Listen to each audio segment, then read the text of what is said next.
TV 김어준의 뉴욕 타임스. 안녕하십니까. 김어준, 김보엽 없는 김어준의 뉴욕 타임스 204회 시작하겠습니다. 이번 주도 김어준 총수는 자리를 비웠고요. 곧 오겠다는 이야기를 제작진을 통해서 전해왔는데 그 목적을 모르겠는데 여러 가지 가능성을 추측해본 결과 망명정부 설립일 수도 있겠다. 거의 못 들어오게 만드는 어쨌든 뭐 본인이 밝히기 전까지는 제가 뭐라고 하기가 그렇네요. 아무튼 오긴 옵니다. 오긴 올 거고요. 처음 모시는 분이신데요. 정운현 진실의 길 편집장님이십니다. 그다음에 옆으로는 예전에 한번 출연을 한 적이 있었죠.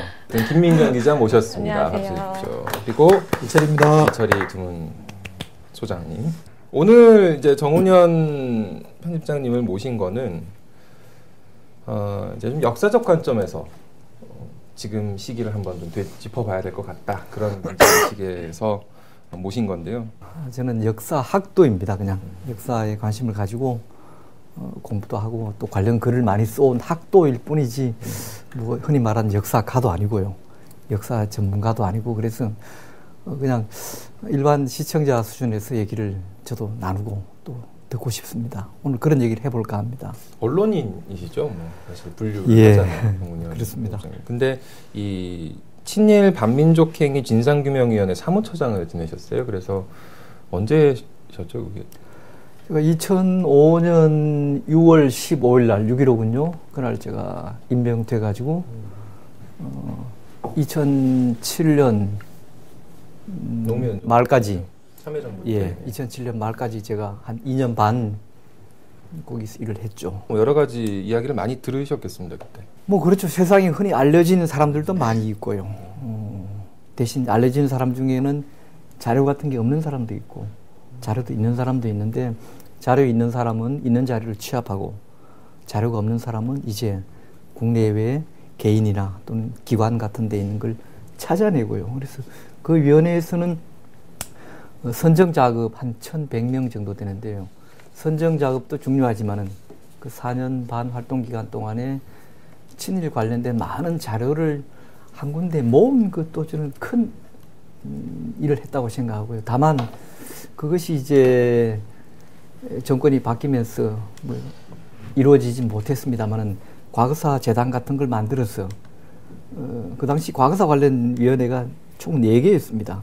친일파 행적조사하는 위원회, 제가 몸담았던 또 친일파 재산 환수하는 위원회, 예, 또 지금도 있습니다만은 그 강제동원 진상규명위원회, 또 과거사 진상규명위원회, 또 군 의문사 진상규명위 총 5개가 있었지 어찌 보면 그 중에서 4개가 일제시대와 관련되어 있는데 이들 위원회 각각 전부 다 활동하면서 한 4년 안팎을 활동하면서 정언 자료든 문건 자료들을 입수했는데요.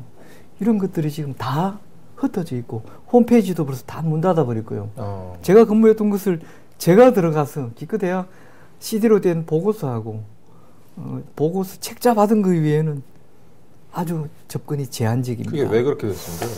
그게 이제 과거사 재단을 만들 수 있다 이렇게 돼 있는데 법에 만들 수 있다니까 강제사항도 아니니까요.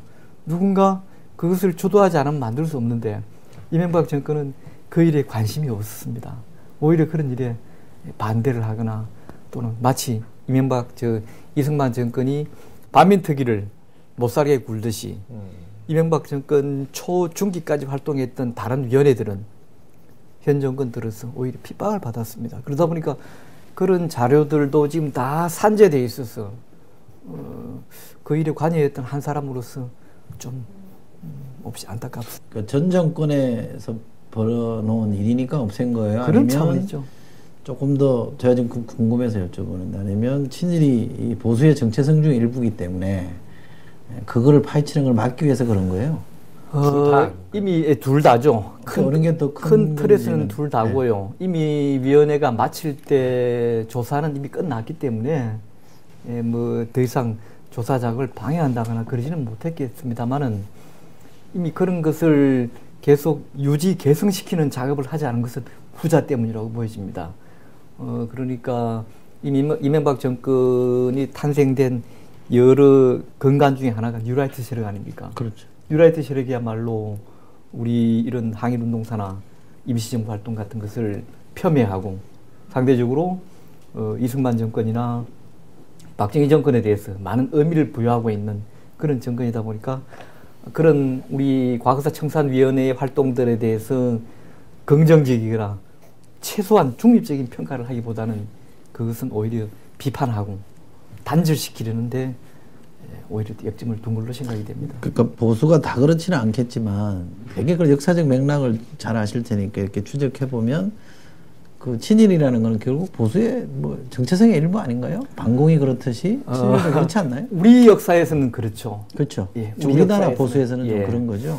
원래 조선시대 뭐 살인들 중에서 양반들, 기득권, 사대부 이런 사람들의 보편적인 우리가 현대에서 말하는 보수라는 것은 기득권을 유지한다면 우리가 일제 때 구 한말에 국군이 기울기 시작해서부터 의병들을 규합하고 한중에는 일반 기층민도 많았지만 거기에는 떠드는 양반들도 많았습니다. 네. 양반들도. 그래서 결국 그것이 국권이라는 것이 나라 차원에서 보면 국권이지만 개인 차원에서는 또 기득권이 있거든요. 나라가 망하면은 내가 가지고 있는 기득권이나 그게 재산이 됐든 자리가 됐든 어차피 그것도 뺏기는 것이니까 그런 차원에서 이런 반외세 활동 같은 것은 보수의 기본입니다. 사실은 본질적으로. 그렇죠. 그렇지 않겠습니까? 네. 그런데 우리 보수는 어떻게 된 건지 친외세에 대한 굴종 이런 것들을 비판하거나 감시하기보다는 오히려 거기로부터 배태된 세력들을 더 우호적이고 호평하는 듯한 그런 자세는 우리 현대사에서 아주 전도된 가치관이라고 저는 생각합니다. 우리 역사에서 이 친일이라는 게 아직까지 이렇게 유효하게 참 괴상한 형태로 이게 왜 보수인지 모르지만은 어쨌든 보수와 어떤 칼날을 같이 하는 그런 요소로 존재하고 있는 건데 이걸 최근에 이제 밝혔다기보다는 그 과정을 여실하게 드러낸 백년전쟁이라는 영화가 있습니다. 민족문제연구소에서 제작한 영화인데 일단 지금 일부만 올라와 있죠. 그러니까 두 편이 올라와 있는데 그 속편 번외편이 하나 있고 1편이 올라와 있습니다. 근데 이제 하나는 이승만 전 대통령에 관한 거고 하나는 박정희 전 대통령에 관한 건데 이게 유튜브에 그냥 쳐보시면 나오는 예. 백년전쟁. 이게 백년전쟁이 왜 백년전쟁이냐? 일제시대 때 이 친일한 사람들과 친일하지 않고 이 저항했던 사람들이 그때부터 나눠졌는데 그 역사가 지금 이제 한 100년쯤 됐다는 거죠. 그래서 이제 100년 동안 계속 어느 정도의 전쟁 양상을 빚으면서 사람들 사이에 그런 갈등이 있다 이런 얘기가 있고요. 또 한 가지 저희가 오늘 이제 역사 얘기를 좀 해보자라고 했던 계기가 젊은 층이 역사에 대해서 관심을 많이 가지고 있다는 대선 과정에서 사실은 뭐 젊은 층이 잘 알지 못했던 박정희 정부에 대한 이야기라든지 그런 게 굉장히 부각이 되면서 우리 젊은이들이 저 역사를 좀 공부하고 싶어가지고 책을 사기도 하고 뭐 이런다는 기사가 얼마 전에 나오기도 했습니다. 그래서 이제 계기가 됐었고요. 젊은 세대가 역사에 관심을 가지는 것은 뭐 이념이 이쪽 저쪽 이런 걸 다 떠나서 큰 틀에서 보면 바람직한 일이죠. 어쨌든 우리가 국사 교육이 특히 현대사 교육이 부족하다는 뭐 지적이 여러 곳에서 나왔다면은 이런 학교에서 공교육에서 커버해주지 못하는 것을 이런 매체를 통해서 이런 것이 인식되고 또 선거 과정에서 자연스럽게 사실 요즘 20대 뭐 30대 초반까지도 10대는 말할 것도 없고요. 10월 유신을 누가 알겠습니까? 모르죠. 모릅니다. 아니 5.18하고 8.15를 헷갈려 한다는데요. 네, 제 동생이 네. 실제로 그러니까 헷갈려하고 있습니다. 5.16 유신 이런 문제들이 이번 대선 과정에서 정치적인 이유로 불거졌겠지만은 계기는 그것이 결국은 국민들에게 마침 우리가 IMF 외환 위기를 겪으면서 전 국민이 IMF를 알게 됐잖아요. 그것 결코 뭐 원했던 것도 아니지만은 그렇지만 어쨌든 이번 대선 과정에서 적어도 아주 옛날 것은 아니지만은 친일 문제든 또는 박정희와 그의 시대에 대한 얘기들이 토론되고 또 적절히 논쟁이 되고 해서 그런 과거 시대에 대한 인식이 다시 재고된 것은 저는 아주 긍정적이라고 생각합니다. 놀랬어요. 근데 왜냐면은 여기 나온 책은 사실 전 대학 때 수업 때 뭐 읽거나 뭐 전공이었잖아요. 스터디를 하거나 이럴 때 좀 봤던 건데 무슨 책들이 거론됐죠 그때? 그때 제가 그 뽑아왔어요. 기사에서 거론된 책이 대한민국사 한홍구 교수가 쓴 네, 그리고 이거 사진과 그림으로 보는 한국 현대사 있는데 이게 북한 현대사도 있거든요. 그것도 참 읽어보면 재밌는데요.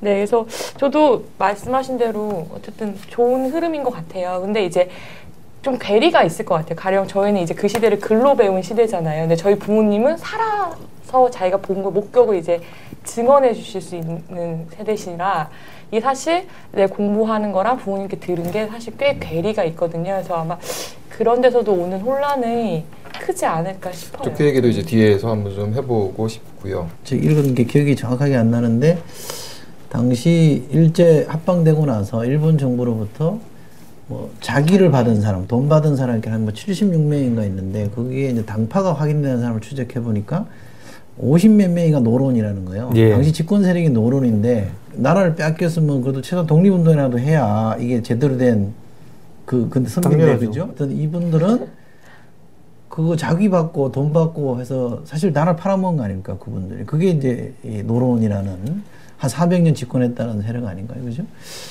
그래서 저는 그 사람들이 죄가 더 크지 않을까. 근데 그 사람들은 친일 행위에 들어갑니까? 예. 들어가요? 친일파들을 이제 제가 했던 친일 반민족행위 진상규명위원회나 친일 재산 국가 그 환수위원회나 두 위원회에서 기준이 뭔지 아면요. 1904 흔히 우리가 1905년이 을사늑약 아닙니까? 네. 그 1년 전이 1904년 러일 전쟁입니다. 네. 러일 전쟁 때부터 이미 벌써 초기 친일파들은 러일 전쟁에 참전하고 전쟁 협력을 합니다. 뭐 이용구라든지 일진에. 그래서 1904년에 러일 전쟁 이후 러일 전쟁에 참전했거나 협력한 사람 이후부터 1945년 8월 15일까지. 그러니까 그건 한 36년이죠. 그렇게 되면은 혹자는 1876년 네. 소위 그 병자수호 조약, 흔히 강화도 조약 이렇게 부르는데요. 그 표현은 아주 적절한 역사적인 용어는 아닙니다만은 그때부터 잡아서 일제 강점기를 한 70년으로 보는 사람도 있습니다. 왜냐하면 이미 1876년 그 병자수호 조약, 소위 그 병자수호 조약이라는 자체가 벌써 한일 간의 근대에 맺어진 최초의 불평등 조약입니다. 이미 그때부터 우리는 벌써 꿀리고 무릎을 꿇었습니다. 사실은 그 조약부터. 그 1년 전에 운양호 사건이 있었지 않습니까? 그래서 아주 조금 더 크게 잡아서 일제의 통치 또는 일제의 무력이 한반도에 영향을 끼친 기간을 한 70년으로 보는 그런 견해도 그때 친일하셨던 분이 그 이전으로 가면 친중 했던 사람들이죠. 족보를 따지면. 그렇죠. 굳이 따르면 친청, 친명 뭐 이렇게 되겠죠. 그러다가 예. 지금 친미까지 온 사람들이죠. 예. 이렇게 지금 껍질단 연결까지도 하죠. 연결이. 껍질단이가 뭐 친러에 들어가 있죠. 그렇죠. 그건요. 친러도 중간에 잠깐 하죠. 예. 그러니까 왜 우리나라 그 집권이라는 보수 세력은 왜 사대주의를 그렇게 빠져 있을까요? 뭐 제가 그 정확하게 말씀드리기는 제 지식이 부족합니다만은 뭐 혹자들은 아주 쉽게 얘기를 해서는 우리의 지정학적인 배경, 그러니까 큰 나라들 틈바위에 있으니까 거기에서 목숨을 부지하려면은 어딘가에는 붙을 수밖에 없는 뭐 그런 좀 소극적인 자세죠. 주체적인 역사관은 아니죠. 항상 내정 간섭을 당하는 나라는 거죠. 주체적인 역사관은 아니죠. 그런 걸로 하는데 어찌 보면 이제 그걸 좀 극복하는 역사관이 좀 나와야 될 것입니다. 뭐 부의 중언을 또 우리가 고구려 시대에 따라 했던 기억도 있지 않습니까? 그런 걸 얘기하면 흔히 이제 못난 사람들의 고토 회복이다 이렇게 얘기 폄하하는데 그건 사실이니까 팩트로서 언급하더라도 근데 꼭 세계 속에서 본다면은 땅덩어리가 커야 살아남는 것은 아니죠. 그렇죠. 이스라엘 보십시오. 네, 그렇죠. 아랍 속의 섬과 같은 나라죠. 이스라엘이 그렇고 어디 뭐 저 우리 동남아에서도 싱가포르나 뭐 대만이나 이런 나라들이 덩치가 커서 흔히 그런 날 강소국이라고 하지 않습니까? 그렇죠. 네. 유럽에는 강소국이 많죠. 그래서 우리도 그런 주체적인 역사관, 설사 과거가 그랬더라도 앞으로는 이런 건 이념과 정파를 떠나서 좀 그런 역사관 정립이 좀 됐으면 좋겠는데요. 차기 정부에서는 그런 것이 저는 그렇게 낙관적이지 않습니다. 역사가가 아니라고는 하셨지만 어쨌든 역사 학도입니다. 학도의 관점에서 바라본 박근혜 정부의 출범은 어떤 의미인지, 그리고 박근혜 당선인이 과연 문제가 많다고 지적을 받는 박정희 전 대통령으로부터 자유로운 인물인가 하는 것, 그리고 두 사람을 한번 비교해 본다면 어떤 특징이 있을지, 그리고 역사 학도로서 박근혜 정부에 대한 기대와 우려까지를 한번 짚어보도록 하겠습니다. 먼저 이번 선거의 역사적 의미를 한번 좀 생각해봤으면 좋겠습니다. 이 박정희와 노무현의 아바타 대결이다, 이런 얘기를 많이 했었죠. 그래서 야권에서는 그렇기 때문에 필패다, 이런 얘기도 종종 나왔었고요. 하지만 결과적으로 박정희, 그 아바타 대결이 맞다는 전제로 봤을 때는 박정희의 승리로 끝난 거죠. 뭐 이런 선거에 대한 결과 분석에 대해서는 저보다도 우리 이 소장님이 더 그쪽에 전문가신 것을 자타가 아는데요. 그런 겸손은 좋지 예, 않습니다. 그걸 떠나서 아니 사실을 얘기했을 뿐이고요. 저도 아닙니다. 그걸 떠나서 그냥 이런저런 다양한 표현으로 할 수 있겠지만은 지난 대선 때 나왔던 박정희와 그 시대에 대한 논쟁 또는 평가, 이것이 지난 대선으로 인해서 하나의 어떤 뭐 1단계 막을 내리거나 이런 것이 아니라 다음 정권에서 그것이 오히려 부활을 예고하고 있다. 저는 그런 것이 좀 두렵기도 하고, 역사의 관점에서 이제 00년이 그래서 미화 작업이 일어날 것이고요. 나중에 기회가 되면 그 얘기를 좀 더 하겠지만은 이미 벌써 박정희 시대에 대한 이런 냉정한 평가보다는 벌써 마치 이번 대선을 통해서 박정희와 그 시대가 추인됐다, 승리했다 라고 한 대선 결과로서, 대선이라는 것은 지극히 감정적인 표현일 수도 있는데요, 정략적인 투표행위일 수도 있는데, 이것이 역사적인 측면에서 본다면은 새로운 한 시대에 대한 대단히 오도된 평가가 예고될 것이 아닌가, 저는 그런 걱정을 먼저 합니다. 저는 뭔가 박정희 정부에 대한 미화 작업이 어떤 계속될 수 있는 그런, 그거는 뭐 지극히 자연스럽게 우려다. 추진되지 않겠습니까? 차기 정권에서는, 또는 차기 정권을 떠받드는 세력들한테서는. 저는 역설적이게도 그렇게 되면 좋은 기회가 되지 않을까 싶습니다. 누구한테요? 저희가, 왜냐하면 제가 그런 말씀을 드린 이유는 박정희 시대에 대한 평가가 제대로 안 이루어진 이유는 그 이후에 전단 정권이 들어서서 맞습니다. 그걸 승계했으니까 그걸 이제 못하게 막았으니까 그런 거 아닙니까, 그죠? 그러니까 시대가 너무 훌쩍 지나가 버리니까 이게 이제 제대로 저는 못 짚었다고 생각해요. 만약에 80년에 봄이 제대로 민주화가 됐다면 저는 박정희 정권이 지금처럼 이렇게 미화되어 있지는 않을 거라고 생각하거든요. 그렇게 보면 사실 너무 늦게 민주정부가 들어서 그걸 제대로 온전하게 못한 게 있고, 그렇다면 지금 이 마당에 만약에 박근혜 당선인이 대통령이 돼서 박정희에 대한 미화가 들어간다 그러면 이쪽도 당연히 민주나 뭐 이쪽 세력은 또 당연히 거기에 대한 반론들을 정당하게 제기할 수 있는 무대가 만들어지는 거니까, 차라리 이렇게 한번 제대로 붙어서 사실관계를 검증하면서 털고 가는 게 그게 나쁘지 않을 것 같다 이거지. 아니지, 대선의 과정은 그런 팩트나 그런 것들을 전체적으로 이렇게 잘 전달이 안 되는 상황이었던 거죠. 근데 저는 해볼 만하다고 생각해요. 몰라서 차라리. 사람들이 박정희가 어떤 사람인지 잘 몰라서, 독재 어떤 잘 몰라서 그랬을 것 같지는 않아요. 오히려 이제 뭐 아까 말씀하신 데 전 좀 동의하는데, 명예 회복이 좀 됐을 거라고 이번 대선이 박정희라고 생각하는 게, 사실 많이 알려지지 않기는 했지만 아까 말씀하신 과거사위원회들에서 중점적으로 한 게 뭐 친일이나 인권, 뭐 학살 이런 문제였거든요. 근데 그 인권 침해 사건은 주로 이제 독재 정권 사건이고, 사실 대부분이, 그리고 많은 사건이 사실 박정희 정권 때 일어난 사건들이었고, 이제 그게 뭐 아주 큰 논란이 됐던 과거 사건 같은 경우는 뭐 신문이나 언론의 보도도 많이 됐고, 그다음에 뭐 실제 재심으로 이제 많이 명예가 회복되고 있는데, 그러면 사실 저는 좀 그냥 들고, 그럼 사람들이 이렇게 정부가 인정한 공식 기관에서 그 사건의 진상을 규명하고 법원까지도 사죄를 하는 마당이면, 사실 박정희가 어떤 사람이고 독재가 어떤 건지 알지 않았을까요? 아니, 몰라서는 제가 드리고 싶은 아닌 것 말씀은 같아요. 박정희를 뭐 속된 말로 부관참시할 필요는 없는 거 같고요. 물론이죠. 박정희 시대에 대한 내지는 박정희 모델에 대한 평가는 저는 엄정하게 이루어져야 된다고 생각해요. 그거는 뭐 네. 단죄하려고 그러는 게 아니라 그것이 갖는 내용이 있잖아요. 그리고 박정희 시대에 대한 책들이나 이런 거 읽어보면 우리가 잘못 알고 있는 것도 굉장히 많이 있어요.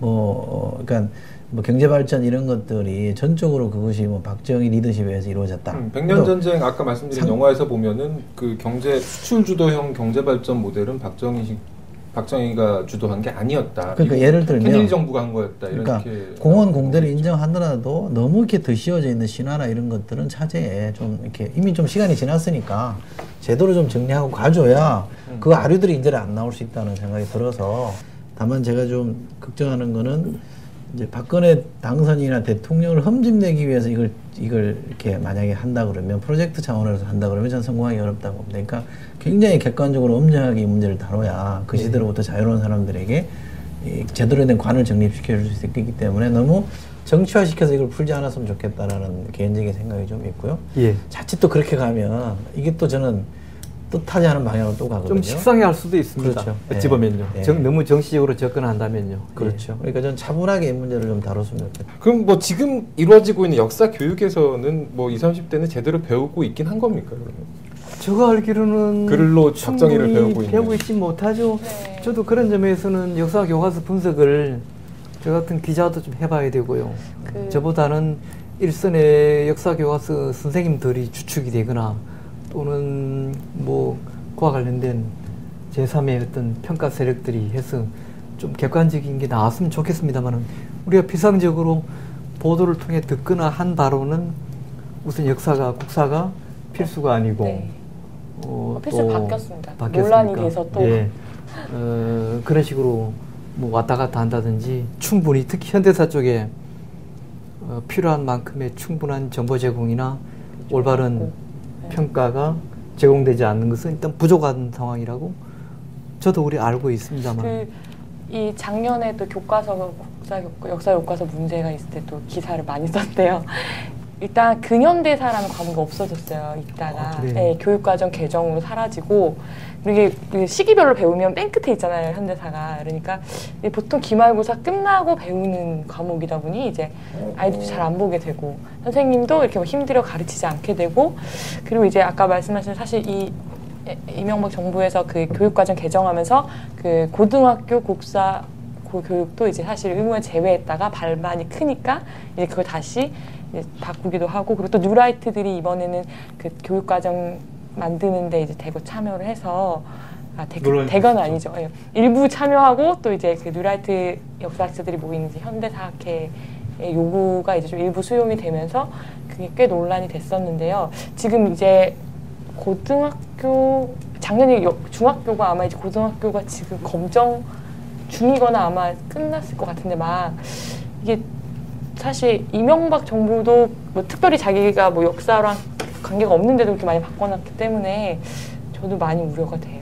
그건 아까 말씀드린 뉴라이트 때문이죠. 네. 뉴라이트 세력들이 이런 좌파 정권이라고 하는 또 좌파 정권의 하에서의 좌파 역사관 이런 것들이 이제 흔히 일본에서 하는 거구 세력들의 자학사관 우리 현대사를 왜 이렇게 비참하게 만들어놨느냐 뭐 이런 거요. 그러니까 해방 후에 이제 과거사 청산 문제 이런 것들이 자학사관이다.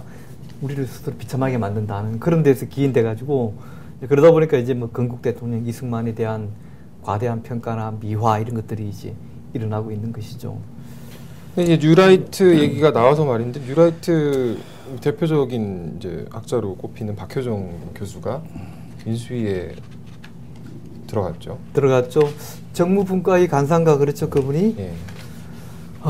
이미 어떻게 뭐 보세요? 보도들이 좀 나와서 제가 하는 얘기도 중원 부원이 될 수도 있습니다만은 이분은 전공이 국민윤리가 전공입니다. 국민윤리학과 교수입니다.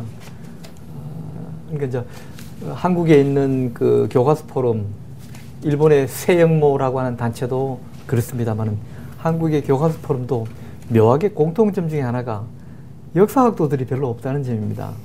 주로 아무래도 역사 분야라면은 뭐 시각을 떠나서 역사를 공부한 사람들이 좀 주축이 되어서 하는 것이 당연한 것 아니겠습니까? 그런데 한일 양국의 두 단체는 묘하게도 역사 전공자들이 거의 없고요. 잘 몰라요. 네, 연기죠. 다른 분야에 있는 사람들이 그걸 주도하고 있다는 점이 조금 안 괴팍스럽고요. 알려요. 사실은 조금 알미 역사를. 또 이제 이 박효정 교수는 말씀드린 국민윤리 전공인데요. 뭐 국민윤리를 하면서도 역사에 관심을 가질 수는 있습니다만은 이게 관심 가진 정도의 차원은 아니라고 보여지고요. 근데 이분이 이제 교과서 포럼에 관여했고 이미 지난 대선 때도 이제 5.16은 쿠데타가 아니라 뭐 혁명이라든지 이런 것이 어찌 보면 박근혜 당선인이 하고 싶은 얘기를 사실 대변해 준 것이죠. 근데 제가 약간 좀 다른 관점에서 좀 네. 저는 사상이나 이런 거를 그 찬반이 있을 수는 있는데 어떤 자리에 부적합하다라는 근거로 제시할 수 있을까라는 데 좀 회의적이에요. 왜냐하면 예를 들면 만약에 이제 민주화 세력이 5.18이나 이런 부분은 광주 항쟁이다 이렇게 규정을 하잖아요. 근데 보수의 또 일부는 그게 무슨 그거냐 이렇게 또 얘기하는 사람이 있잖아요. 그러면 광주 항쟁을 민주항쟁이라고 보는 사람을 만약에 새누리당에서 그 역사인식에 문제 있다라고 시비를 걸면 저는 부당하다고 생각하거든요. 그러니까 문제는 생각은 저는 사상의 자유는 누구한테 허용돼야 된다고 봅니다. 근데 그것 때문에 만약에 실제 행동이나 실천이 다르게 나타나서 뭔가를 왜곡한다 그러면 그거는 저는 당연히 제어를 받아야 되지만 저는 박효정이라는 분은 TV에서 토론을 한번 해봤어요. 그랬더니 실제로 5.16에 대해서 전혀 뭐 그리낌 없이 말씀하시더라고요. 근데 사적으로 이렇게 얘기하면 굉장히 부드러우신 분이더라고 또. 전화 잘 받아주세요. 굉장히 저보다 한참 연령이 많은데도 예의가 굉장히 바르신 분인데 저는 그래서 그 부분을 편들려고 한 게 아니라 저는 사상은 어지간하면 뭐 파시스트나 이런 정도의 사상이 아니라 그러면 저는 시비 걸면 안 된다라는 게 기본적인 생각인데 이분은 제가 잘 모르겠습니다. 그러니까 이분이 과연 그런 걸 넘어서서 과도하게 문제가 되는 건지. 파시스트인가요? 아니요. 저도 뭐 그분을 파시스트다 그렇게 극악하게 표현할 생각은 전혀 없고요. 저는 그분을 만나본 적도 없습니다. 사실은. 그분의 이제 그동안의 행동, 활동, 발언 이런 것들로 평가하는 것이죠. 근데 이제 이 소장님 말씀에 사상의 자유 정말 보장되어야 됩니다. 나중에 얘기 나오겠지만 정말 저는 박근혜 정부가 법 질서를 제대로 해주는 나라의 정권이긴 또 바라고요. 근데 사상이라는 이름으로 다뤄지고 불법을 용인하면 안 된다. 다뤄지고 수용돼야 될 것이 있고요. 팩트는 아니라는 것이죠. 왜? 5.16은 쿠데타라는 것이 이게 팩트로 확인된 것인데 쿠데타를 혁명이라고 하는 것은 그 주체들의 표현입니다. 주체들의 표현. 제3자나 그것이 이런 모의되고 진행된 과정, 그 이후에 3년의, 2년의 군정, 이런 것들을 전체적으로 볼 때는 5.16은 쿠데타라는 것이 제3자의 또는 합리적인 평가인데 그것을 이미 혁명이라고 할 때는 그거는 대단히 편견을 가진 편협한 주관으로 판단했기 때문에 그건 옳지 않다고 본다는 점이죠. 역사의 좌나 우에 대한 견해를 가질 수 있는 거는 그건 자유죠, 진짜로. 그거는 진짜 민주사회의 다양성 차원에서 저는 존중되어 있다고 보는데, 예를 들어서 동학을 난이다 한때 이렇게 했습니다. 그랬었죠. 그러다가 전두환 때 일설에는 같은 전시라고 해서 혁명이라고 했답니다. 정봉준 전. 예. 뭐 이런 식으로 해서 그것이 역사적인 사실은 딱 하나밖에 없는데 이것이 시대에 따라서 난이 되고 혁명이 되고 또는 전쟁이 되고 전쟁은 다룰 수 있어요. 왜? 전쟁은 싸움이었으니까 광군하고 또는 농민하고 그래서 동학 농민 전쟁이라는 표현은 그건 중립적인 표현입니다. 성격을 떠나서.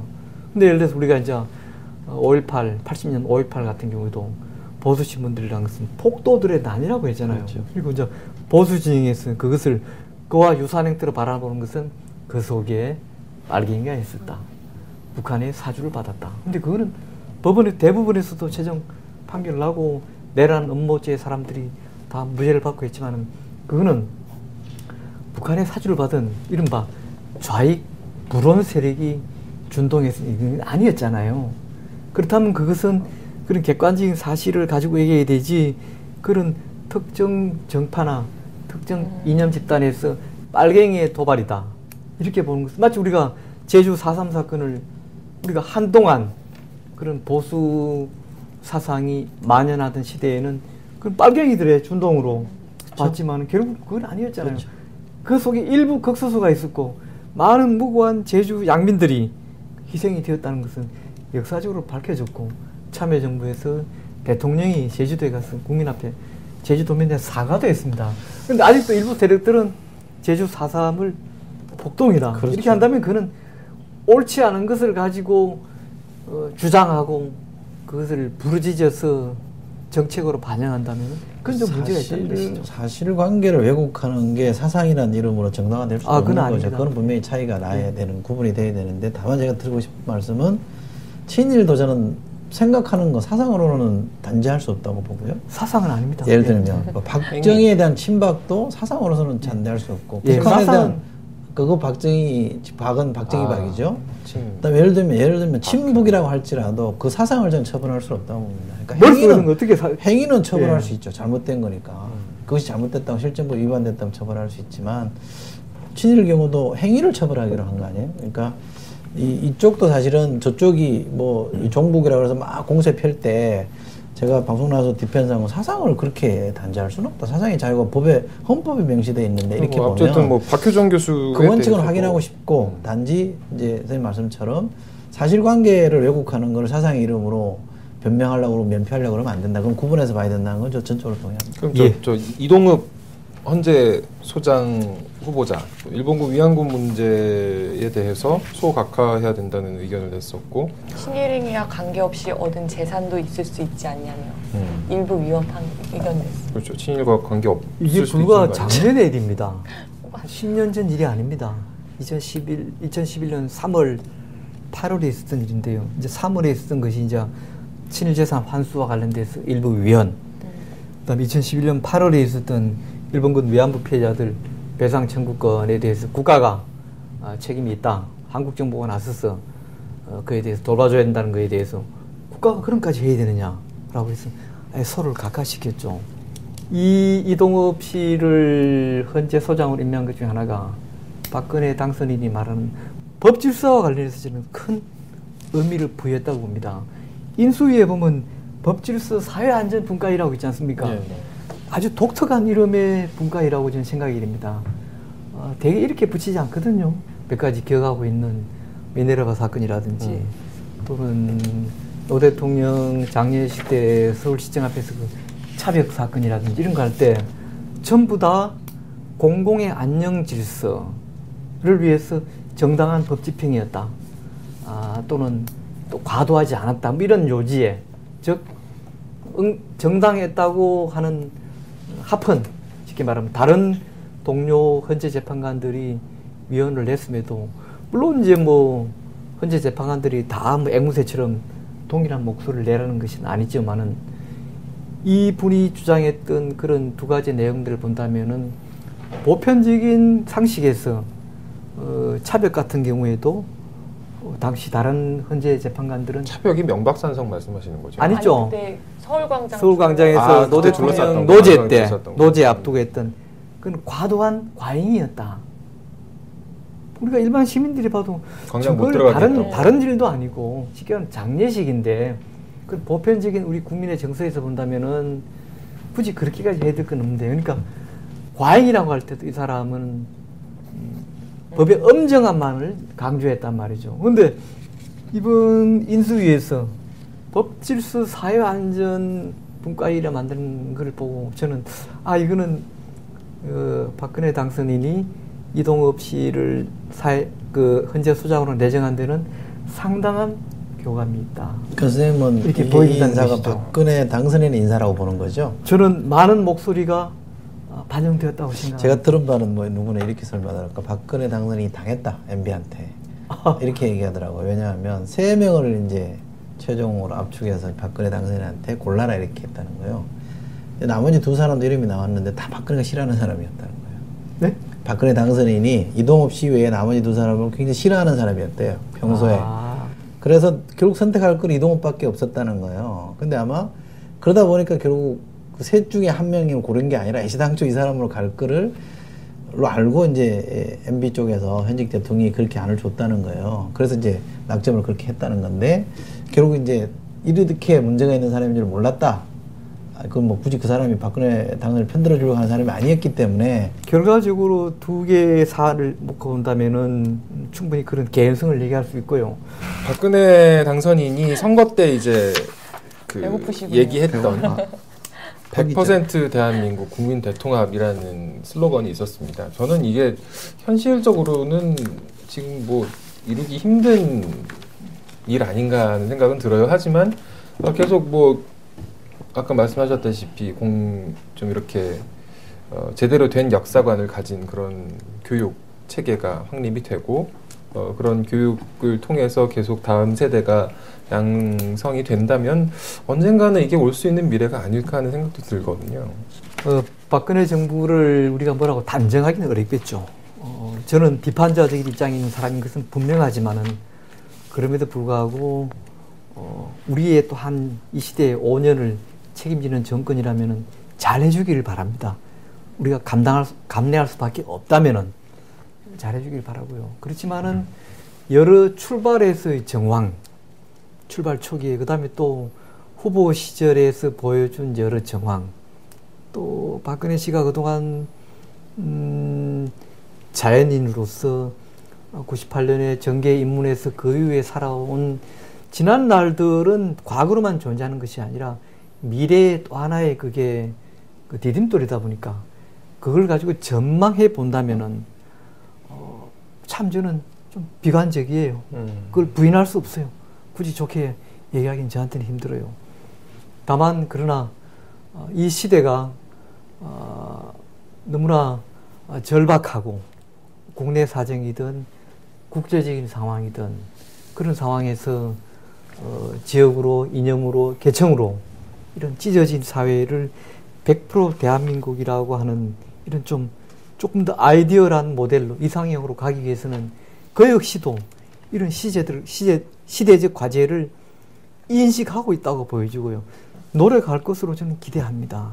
기대하는데 다만 그러나 이제 그러려면 좀 더 널리 인재를 구하고 포용하는 자세가 필요할 텐데 과연 그런 것을 그가 얼마나 몸으로 실천해 줄지 그런 거에 대해서는 저는 많은 기대를 갖지는 않습니다. 기대가 없으시군요. 기대하고 싶다라는 걸로 정리를 하시죠. 그래도 저는 기대를 하고 싶습니다. 정말로. 박근혜 정부의 실패를 바라지 않고요. 박근혜 정부의 실패는 대한민국의 실패이기 때문에 박근혜 정부의 성공이 대한민국의 성공입니다. 뭉치고 뻐근한 목과 어깨를 시원하게 풀어주는 우공토 어깨 안마기가 인기가 높다고 합니다. GS 홈쇼핑에서 베스트 상품으로 인정을 받았는데요. 한이 착한 쇼핑 주문 전화 080-667-4949 또는 한겨레TV 메인 광고에서 온라인으로 구입할 수 있다고 합니다. 많은 성원 기대합니다. 네, 방청 신청은 지금 아래 자막을 참고하시고요. 오늘 방송 어떻게 보셨는지 모르겠습니다. 앞으로도 출연진과 관련해서 많은 의견 주셨으면 좋겠고요. 또 주제와 관련해서도 많은 의견 주시기 바랍니다. 김어준이 없지만 계속 김어준의 뉴욕타임스는 계속됩니다. 여러분 시청 감사합니다.